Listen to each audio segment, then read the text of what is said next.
John Lewis forced our country to confront the violent racism plaguing Black people in America simply by existing. He led 600 nonviolent protesters across the Edmund Pettus Bridge, where they were attacked by Alabama state troopers in 1965. His passing brought us back to this infamous bridge again, this time to mourn the loss of a civil rights icon. But what happened in Selma is one of countless examples over the course of his career as an activist and a politician of what he called good trouble. How do you define good trouble? Good trouble is simply mean when you see something or someone treated unfairly because of the color of their skin, then you have to speak out against that. So you have to get in some trouble to fight against that. I would see him on TV, and at first I didn't understand him getting arrested and all of that. But then my parents explained it to me. Because he started the movement and started being involved in like 1955, 56. I was born in 54. So all of that was new to me. Rosa and Henry are John Lewis's youngest siblings.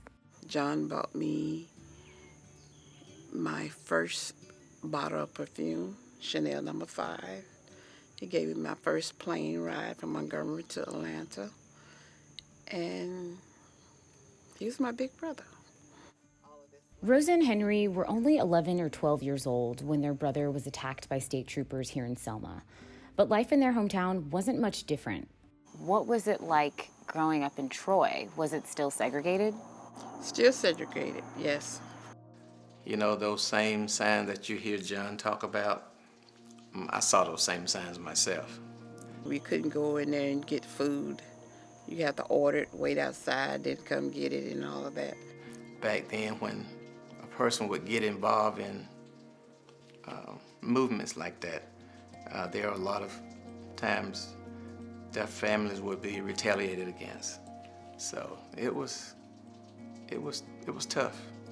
It was tough. But it had to be done. It had to be done. It really helped shape my life because I could look at things from a different perspective because I knew he was out there trying to make a difference, trying to make things better.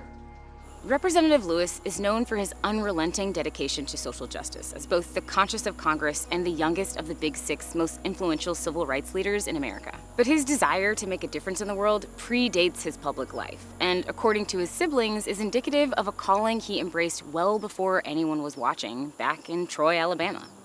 One of my favorite stories is that your brother John used to preach to his chickens when he was growing up because he really wanted to be a pastor.